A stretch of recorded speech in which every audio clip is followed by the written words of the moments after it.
1 Pedro capítulo 2, versos 13 a 17. Há muitos mitos, há muitas incompreensões e até alguma dose de justiça nas acusações que se faz à igreja. Mas é importante nós entendermos, à luz dessa passagem, como nós podemos silenciar a insensatez dos homens. 1 Pedro capítulo 2, versos 13 a 17. Por causa do Senhor, estejam sujeitos a toda instituição humana, quer seja ao rei como soberano, quer seja as autoridades como enviadas por ele, tanto para castigo dos malfeitores como para louvor dos que praticam o bem. Porque assim é a vontade de Deus, que pela prática do bem vocês silenciem a ignorância dos insensatos. Como pessoas livres que são, não usem a liberdade como desculpa para fazer o mal. Pelo contrário, vivam como servos de Deus. Tratem todos com honra, amem os irmãos na fé e temam a Deus e honrem o Rei. Pedro está escrevendo nesta carta à igreja dispersa do seu tempo, até então perseguida pelos judeus, apenas pelos judeus, mas que agora começa também a ser perseguida também pelos romanos. Esses são os dias do imperador Nero, quando os cristãos são acusados pelo imperador de terem provocado o incêndio que destruiu boa parte de Roma. Motivados por essa acusação, os romanos começam a prender e enviar os cristãos para os mais terríveis suplícios em razão de sua fé.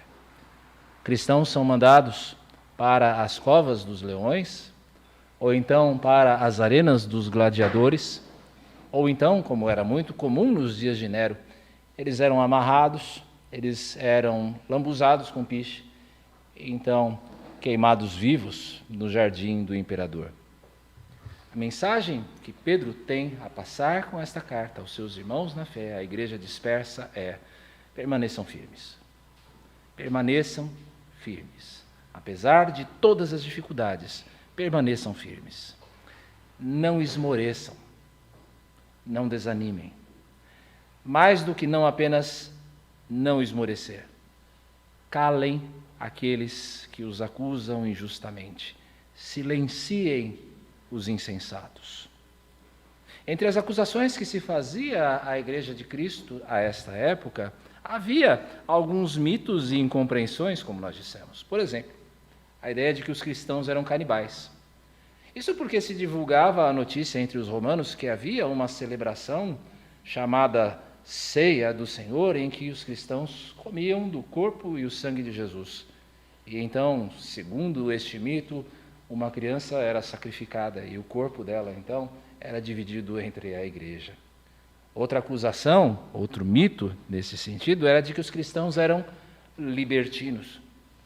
Porque o culto, essa ocasião em que nós nos encontramos aqui, era chamada de festa do amor. Então, acreditava-se que os cristãos se entregavam a todo tipo de orgias e bebedices.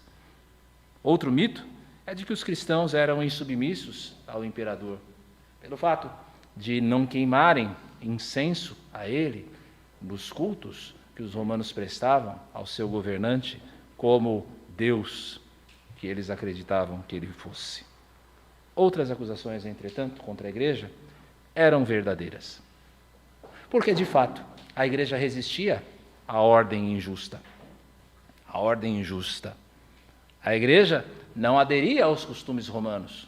Os cristãos não participavam das festas, das bacanais, de todos aqueles festivais em honra aos deuses que os romanos comemoravam. O mesmo acontece hoje, meus irmãos. Porque eu e você também somos alvos de muitas acusações mitológicas e absolutamente inverídicas. Por exemplo, de que nós somos aderentes de uma fé cega, fanática, irracional. Cristãos, para muitas pessoas, são pessoas que não pensam, que não agem racionalmente, que se entregam à adoração de um Deus que se assemelha, para muitas pessoas, a um Papai Noel para os adultos. Entretanto, outras acusações nós precisamos reconhecer. São bem justas. Por exemplo, quando nós somos acusados de uma proximidade e de uma fornicação perigosa com o poder. Nós somos culpados disso em muitas esferas, seja de um lado, seja do outro, do espectro ideológico. Outra acusação é de que boa parte da igreja não cumpre aquilo que prega, de que nós tornamos-nos numa instituição fossilizada e secularizada, em que não existe coerência entre o que se diz e o que se faz. Outra acusação é de que muitas vezes a igreja é indiferente com o sofrimento. Devemos reconhecer, em boa medida, isso também pode ser verdadeiro, quando nós nos preocupamos demais com as nossas quatro paredes e nos esquecemos que estamos inseridos aqui para falar a um mundo que sofre. Como? Como então? Diante de acusações verídicas e inverídicas, sejam elas factuais ou mitológicas, como nós podemos silenciar aqueles que nos acusam? E a resposta de Pedro nesta sessão é: o bem que nós praticamos cala os tolos. O bem que você pratica faz silenciar os tolos. Quero trabalhar hoje, como de costume, 3 aspectos nesse texto. Primeiro, que bem é esse? Que bem é esse que nós praticamos e que cala os tolos? Segundo, o que é que esse bem revela? E terceiro, por que o praticamos? Que bem é esse, o que ele revela e por que nós o praticamos? Que bem é esse? Nós poderíamos tratar esse bem de diversas maneiras, mas Pedro dá para nós um bom resumo no verso 17. Eu leio de novo aqui com vocês. Tratem todos com honra, amem os irmãos na fé, temam a Deus, honrem o rei. Esse é o bem a que Pedro está se referindo nessa sessão. Tratem todos com honra. Nós precisamos lembrar, meus irmãos, como nós temos destacado principalmente na nossa escola bíblica dominical, que todo ser humano tem valor intrínseco. Todo ser humano, independente de quem ele seja, é revestido de nobreza. E isso não por causa das nossas belas qualidades, mas porque todos nós, indiferentemente de quem sejamos, fomos criados à imagem e semelhança de Deus. E isso torna cada ser humano, cada pessoa, independente de quem ela seja, digna de reconhecimento e respeito. É claro, existem maneiras diferentes de você demonstrar esta honra. Seria injusto, seria indigno, seria absolutamente incoerente você tratar de uma mesma maneira, você honrar de uma mesma maneira um benfeitor e um malfeitor. Um malfeitor tem de ser tratado como tal e um benfeitor tem que ser tratado como tal. Mas ainda assim nós precisamos lembrar que seja ele quem for, ele ainda é um ser digno de consideração. Não existe, biblicamente falando, seres ou pessoas de segunda categoria aos olhos de Deus. Não existem pessoas de segunda categoria aos olhos de Deus. E o mesmo deveria acontecer conosco. Nós devemos mostrar a nossa diferença num mundo, meus irmãos, que categoriza os seres humanos de acordo com o seu gênero, de acordo com a sua origem, de acordo com a sua cor, de acordo com a sua posição social. Todos nós devemos tratar a todos com honra. Isto implica em que nós devemos considerar odioso tudo o que diminui a dignidade humana. O vício que escraviza a tantos, como nós vemos nas ruas do centro de São Paulo. A exploração do ser humano no intuito da obtenção do lucro exagerado do capitalista. O pecado que desfigura a imagem de Deus no ser humano. O aborto, que trata um ser ainda em gestação, desde a sua primeira hora de vida, como algo digno de ser descartado. A violência que fere, que mata, que destrói as nossas famílias. Tudo aquilo que diminui a dignidade do ser humano deveria ser absolutamente odioso aos nossos olhos. Tratar a todos com honra também implica em nós exercitarmos uma benignidade irrestrita, em cumprirmos aquilo que o Senhor Jesus nos ordena, de fazermos o bem e orarmos até mesmo aqueles que nos perseguem. A usarmos de benignidade, inclusive, com aqueles que pensam de modo diverso de nós. Mesmo esses são dignos da nossa benignidade. Por fim, gentileza e respeito. Um produto que está em falta no mercado hoje em dia. As pessoas perderam qualquer senso de gentileza. Ainda agora, quando nós estacionávamos aqui na rua do lado, pudemos observar isso na prática. Como as pessoas, principalmente quando estão atrás de um volante, podem agir sem nenhuma gentileza. Respeito. Tratar a todos com honra. Mas fazer esse bem que Pedro fala aqui também, implica em você amar os seus irmãos na fé. Amar os irmãos na fé, meus queridos, é algo que vai além do dever de honra. É o reconhecimento de que eu, você, todos nós, todos aqueles que estão em Cristo Jesus, somos parte de uma mesma família. E por sermos parte de uma mesma família, nós assumimos a decisão de partilhar a alegria, partilhar as tristezas, partilhar a abundância e partilhar a necessidade, porque todos nós somos alvos da mesma graça de Cristo. O amor aos irmãos na fé é o exercício prático do vínculo espiritual que Cristo nos deu por meio de ações de benignidade.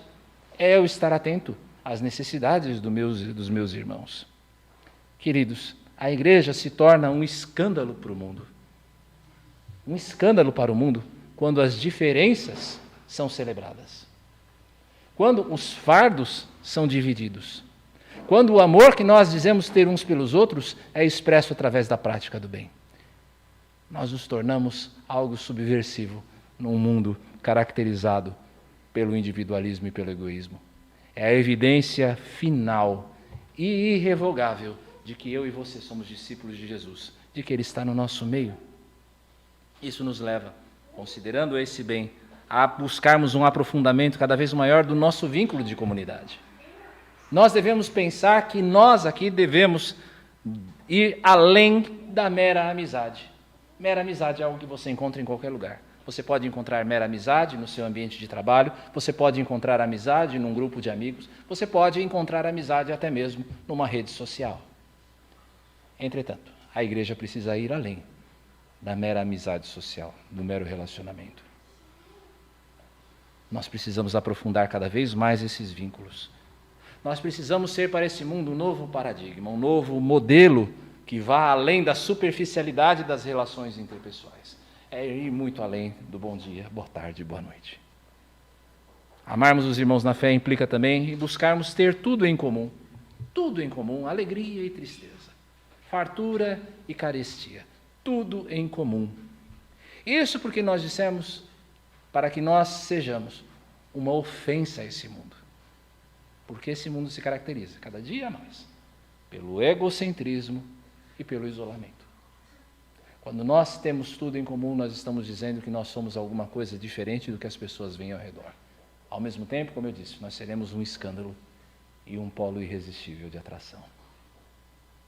Amar os irmãos na fé implica também a verdade, que nós podemos exercitar no nosso meio a verdade sobre quem nós somos, sem máscaras, sem a necessidade de impressionar. Nenhum de nós precisa viver uma vida de fotos do Instagram. Aquela vida que é tão colorida nas fotos, mas que por detrás, na verdade, se mostra tão cinza. Temam a Deus, diz Pedro também nesse verso. É parte deste bem que nós fazemos, que cala os insensatos, temer a Deus. Nós devemos ter medo de Deus? Sim, nós devemos ter medo de Deus. Deus é um fogo consumidor. Deus é um fogo consumidor contra o pecado. Quando nós abrimos a Bíblia, no primeiro capítulo do profeta Naum, nós lemos que Deus de maneira nenhuma toma o culpado por inocente. Nós precisamos entender que mesmo como cristãos, o pecado tem consequência. E que o pecado exige sempre arrependimento da nossa parte. Seja você um cristão ou não. O pecado exige mudança. Mas o temor de Deus vai além do medo. Não é apenas medo de Deus. É como a experiência de você entrar no Museu de Arte Moderna.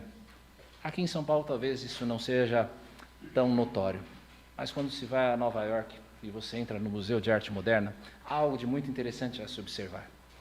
Ele é um museu enorme, não dá para você visitar num dia só. Ele é recheado de coisas interessantíssimas. Peças do Antigo Egito, peças romanas, arte grega, arte moderna, estátuas, pinturas. Mas há algo de diferente numa das alas desse museu. Quando você entra na ala dos pintores renascentistas. Leonardo da Vinci, Rafael Sanzio e outros semelhantes a eles. Tiziano. E quando você entra nessa ala, parece que se faz um silêncio, quase que religioso. Por quê? Porque nós contemplamos ali a majestade da obra desses homens. É um senso de reverência diante de algo que se sabe muito belo, muito bom, muito bem feito. Assim também deveria ser o nosso temor de Deus. Esse é o temor do Senhor.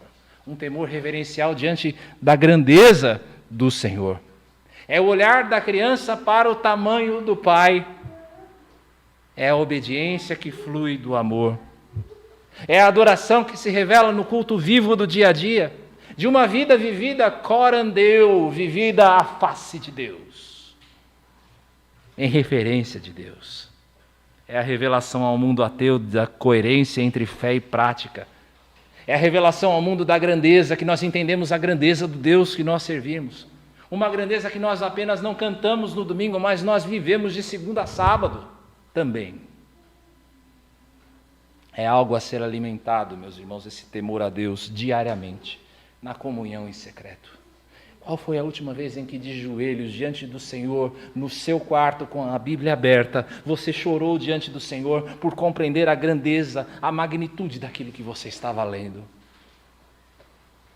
Ou de perceber no momento da oração que o Senhor realmente se fez presente ali, enchendo teu coração de alegria, um coração que de outra maneira estaria cheio de preocupações e cheio de tristeza?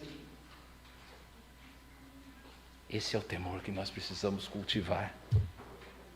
É um temor que te transforma.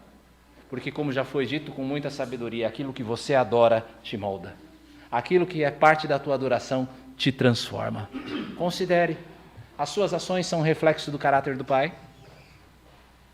As suas ações são reflexo do caráter do teu Deus? Se são, saiba que você é uma exceção. Boa parte da igreja se esqueceu absolutamente disso. E, na verdade, boa parte da igreja não faz a menor questão de que seja assim. Tratem a todos com honra, amem os irmãos na fé, temam a Deus. E por fim, que mais é esse bem de que Pedro está falando aqui? Honrem o rei. Pedro nos dá um maior detalhe aqui nos versos 13 e 14. Ora, quem há de maltratá-los se vocês forem zelosos na prática do bem, mas mesmo que venham a sofrer? Opa, estou lendo errado. É o 12. Por causa do Senhor estejam sujeitos a toda instituição humana, quer seja o rei como soberano, quer seja as autoridades como enviadas por ele, tanto para castigo dos malfeitores, como para louvor dos que praticam o bem. Lembre-se, uma das acusações que se fazia contra os cristãos é que eles eram acusados de insubordinação. Tá? Que é, então, esta atitude que Pedro nos recomenda aqui? É obediência às autoridades. É não rebelião. Deus odeia a rebelião. Provérbios capítulo 24, verso 21 diz: meu filho, tema o Senhor e o rei, não se meta com os revoltosos. A Bíblia em lugar nenhum instiga a rebelião. Antes ela determina que nós obedeçamos. Qual é a base dessa obediência? 1 Pedro 3, verso 22, falando a respeito de Jesus, que depois de ir para o céu, está à direita de Deus, ficando-lhe subordinados anjos, potestades e poderes. A base da nossa submissão à autoridade é que toda autoridade está agora sujeita a Cristo. Quer ela saiba ou não, quer ela obedeça a Ele ou não. Mas é a base também do bom propósito de Deus em relação à autoridade. Como Pedro nos diz aqui, ou então Paulo na sua carta aos Romanos, porque a autoridade é ministro de Deus para o seu bem. Mas se você fizer o mal, então tenha medo, porque não é sem motivo que a autoridade traz a espada, pois é ministro de Deus, vingador para castigar quem pratica o mal. A pergunta aqui é: esta obediência é devida até mesmo ao mau governante? Lamento talvez lhe dizer que sim. lembre-se de quem era o imperador a quem Pedro está determinando aos cristãos honrarem. Nero. Nero. E até mesmo a Nero, que é considerado por muitos o arquétipo do anticristo, por muitos comentaristas, dizem assim, e muitos entendem a besta do Apocalipse como uma linguagem cifrada para descrever a Nero, a esse, Pedro diz, honrem. A obediência é devida até mesmo ao mau governante. Existe um limite? Sim, existe um limite dessa obediência. Ela não é obediência cega, ela não é submissão cega. O limite é a obediência a Deus. Como Pedro e João nos lembram diante do Sinédrio, é mais importante obedecer a Deus do que aos homens. Atos 5, verso 29. Qual é o propósito dessa obediência para a igreja? Qual é o propósito dessa obediência para a igreja? 1 Timóteo nos responde, no capítulo 2. Orem em favor dos reis e de todos os que exercem autoridade, para que vivamos vida mansa e tranquila, com toda piedade e respeito. Isto é bom e aceitável diante de Deus, nosso Salvador, que deseja que todos sejam salvos e cheguem ao pleno conhecimento da verdade. Qual é o propósito, então, dessa submissão? Paz social. Que nós vivamos em paz. Porque como Pedro diz aqui, aliás, como Paulo diz aqui em 1 Timóteo, a paz social é um ambiente propício para a pregação da palavra. Onde existe rebelião, o evangelho de alguma maneira é sempre obstaculizado. Mas onde existe paz social, onde existe ordem, a pregação do evangelho é facilitada. Meus irmãos, a maneira como nós lidamos com a autoridade é uma maneira que faz calar aqueles que nos acusam de sermos politicamente alienados, ou então que nos acusam de sermos fascistas fanáticos. Por meio da nossa obediência à autoridade, nós mostramos que nós somos cidadãos de um novo reino, que nós estamos a serviço desse novo reino neste mundo, por meio de uma atuação bíblica consciente. Deixa eu tirar daqui o elefante da sala. Como nós lidamos com o Lula? Como nós lidamos com o Lula? À luz desse texto. Como a igreja vai lidar com esses tempos que se prefiguram difíceis para nós? Qual é o nosso papel bíblico? Orar. Obedecer. Conquanto isso não implica em desobediência a Deus. E resistir. Resistência. Através dos meios legais e legítimos. Essa é a postura que é exigida de nós, meus irmãos, à luz desse texto. Outra coisa, aqui esse temor ao rei implica, é nós educarmos os nossos filhos, nós inculcarmos nos nossos filhos o respeito à autoridade. Se você duvida que isso é necessário, pergunte a qualquer professor. Há quantas anda a questão da autoridade na cabeça de muitos dos nossos jovens? Tratem a todos com honra, amem os irmãos na fé, temam a Deus, honrem o rei. Esse é o bem que cala os insensatos. O que é que esse bem revela? O que a prática desse bem revela? O bem que nós praticamos, meus irmãos, é um testemunho a respeito da virtude dos cristãos. Da virtude que existe no nosso meio em oposição a um mundo cheio de vícios e de rebelião. O que é que ele revela? Primeiro, que nós temos um Senhor acima do rei. Nós temos um Senhor acima do rei. E que a vontade desse Senhor é perfeita. Nós valorizamos as pessoas, nós amamos os irmãos na fé, nós honramos o rei, não porque nós temos medo da lei, não porque nós temos medo de sermos presos, não porque nós temos medo das consequências legais que vêm da nossa desobediência, ou porque isso é o politicamente correto, mas porque nós temos um Senhor a quem nós amamos. Nós amamos ao Senhor e por isso nós obedecemos. Nós amamos ao Senhor e por isso nós amamos. Nós amamos o Senhor e por isso nós honramos as pessoas. A obediência, veja o verso 13 do texto, a obediência é por causa do Senhor. Essa é a razão da obediência, por causa do Senhor. E porque esta, como o verso 15 diz, essa é a sua vontade. E nós sabemos que a vontade do Senhor é boa. E se a vontade do Senhor é boa, e nós amamos o Senhor, então nós obedecemos ao que Ele nos ordena, nós praticamos o bem. O rei, olha que detalhe interessante no texto. O rei, seja quem ele for, é apenas um homem. Pedro faz isso de uma maneira magistral nesse texto, sabe como? Veja aí no verso 17 mais ou menos. Novamente, desculpe. 2,17. Tratem todos com honra, e depois ele diz no final, honrem o rei. Sabe por que eu chamei a sua atenção em relação a isso? Porque é a mesma palavra. Nós não honramos o rei porque ele é um homem acima de todos os homens, porque ele é um homem mais virtuoso que todos os homens. Nós honramos o rei como nós honraríamos qualquer outra pessoa. É como se Pedro estivesse dizendo: Nero, aos olhos de Deus, você é tão digno de honra quanto um escravo. Esse rei é um homem passível, passível de injustiça, cheio de malícia, e geralmente é. Mas e o nosso Deus, o nosso Senhor? Ele é assim, Ele é perfeito, Ele é justo, Ele é soberano, Ele é bom, Ele é sábio. E por isso eu posso honrá-lo e obedecer a Ele naquilo que Ele me disser, sem questionamentos. Agir assim, meus irmãos, revela a fé ao mundo, já que nós obedecemos mesmo quando parece um contrassenso obedecer. Nós obedecemos a Deus mesmo quando parece aos nossos olhos que isso é um contrassenso.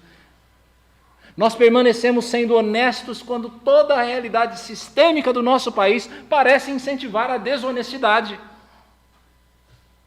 Nós continuamos obedecendo a Deus, mesmo diante da indignidade do governante.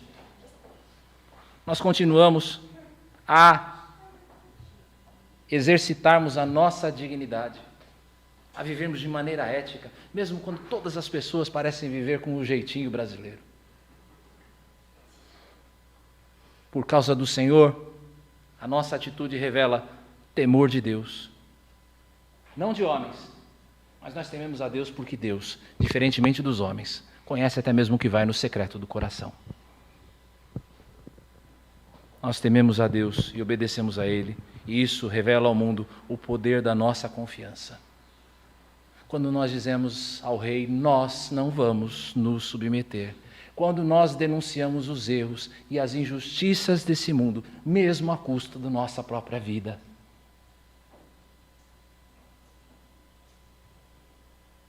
É como de Sadraque, Mesaque e Abednego. Rei, não importa se você vai nos julgar na fornalha. Se Deus quiser, Ele nos livra. Se Ele não quiser, Ele não nos livra. Mas saiba de uma coisa, nós não vamos dobrar os joelhos.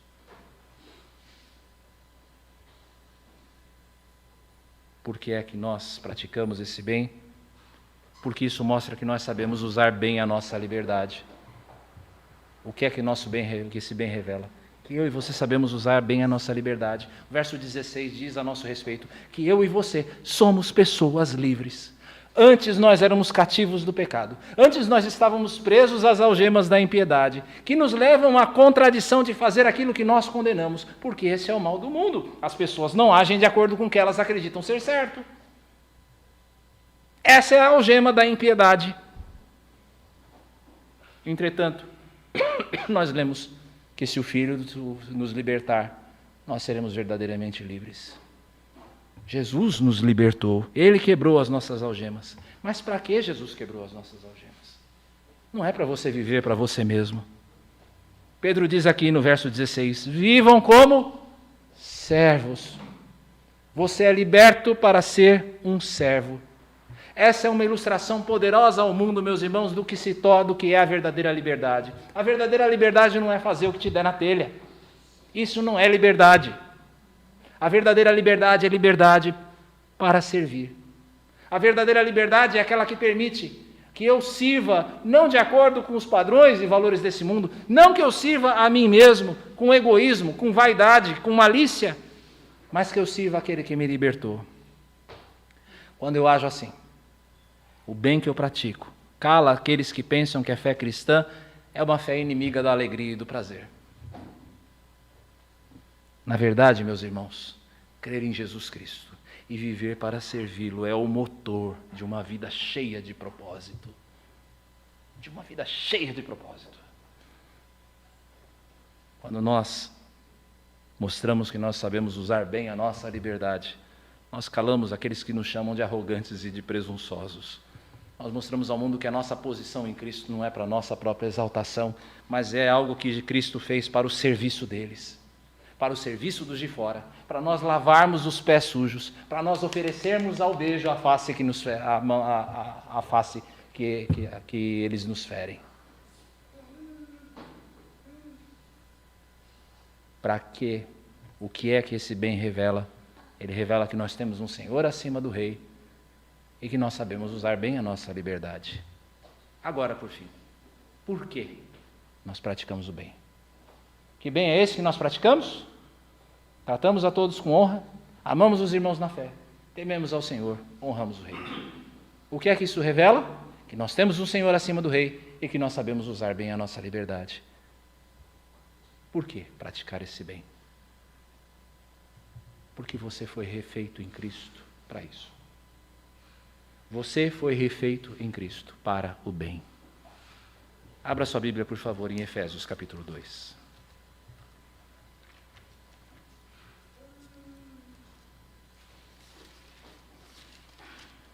Efésios 2. Verso 3. Um verso que descreve quem éramos antes de Jesus Cristo. Nós todos andamos no passado entre eles, ou seja, como todo mundo, segundo as inclinações da nossa carne, fazendo a vontade da carne e dos pensamentos, e éramos por natureza filhos da ira como todos os demais. Eu e você éramos egoístas, vaidosos, só pensávamos em nós mesmos, éramos autocentrados, olhávamos apenas para o nosso próprio umbigo. Mas aí vem o maravilhoso mas. Certo autor disse que e eu concordo com isso, que essa pequena conjunção de 3 letras é a palavra mais maravilhosa de toda a Escritura. É o ponto de inflexão, o ponto de virada.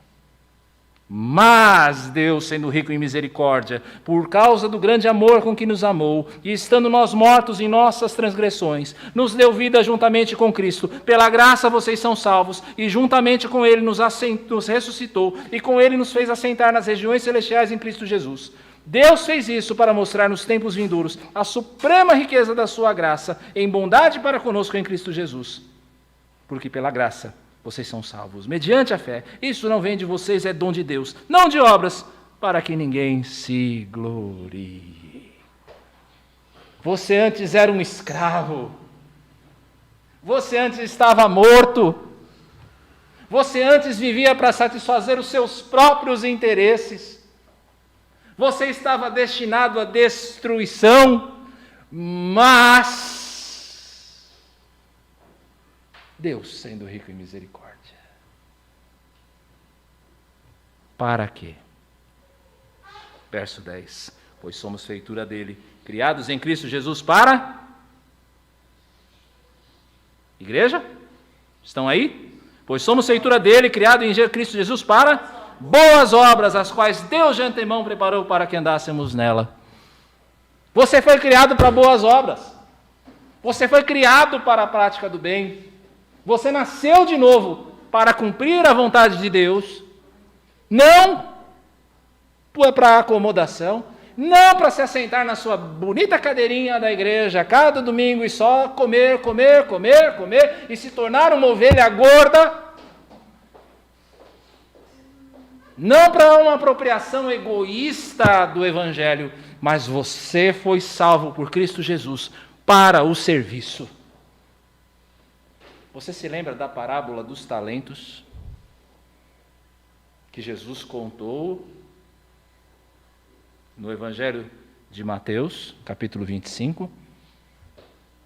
Quando você foi salvo, você recebeu um tesouro incalculável, o tesouro da salvação. Agora cumpre a você colocá-la em prática, colocar a sua salvação em prática. Se não, servo mau e preguiçoso. Servo mau e preguiçoso. Essa é o que vai, é isso, essa é a sentença que está destinada a você no dia de Cristo. Mas aí então nós somos chamados a ouvir a exortação do apóstolo Paulo em Filipenses 2. Assim, meus amados, como vocês sempre obedeceram, não só na minha presença, porém muito mais agora na minha ausência, desenvolvam a sua salvação com temor e tremor. Peguem a salvação, esse tesouro que Cristo deu a vocês, desenvolvam através da prática do bem. Os sinais que Jesus realizava, meus irmãos, as suas curas, as suas ressurreições, alimentar uma multidão, fazer silenciar os ventos e os mares. Todos esses sinais eram maravilhosos, mas eles não eram um fim em si mesmo. Muitas vezes, hoje em dia, quando você vai em algumas igrejas ou ditas igrejas por aí, você vai ver uma busca incessante por milagres e milagres e milagres, que tem o seu fim em si mesma, mas não era assim com Jesus. O propósito dos milagres de Jesus eram atestar que aquilo que ele estava dizendo era a verdade. Eu e você somos discípulos de Jesus. E nós deveríamos aprender a mesma lição. Nós deveríamos aprender a mesma lição. Porque se o nosso testemunho de Jesus, aquilo que nós falamos a respeito dele, for desprovido de um amor que serve, for desprovido da prática do bem, da prática das boas obras, de fazer aquilo que ele nos ordenou, o nosso testemunho vai ser apenas como o bronze que retine. Um sino barulhento, mas que não tem significado algum. Com a prática do bem, como é que nós silenciamos os insensatos, então? Com a prática do bem, que revela aquilo que se pensa, que aquilo que se pensa a nosso respeito, em geral não passa de uma grande tolice. Vamos orar mais uma vez?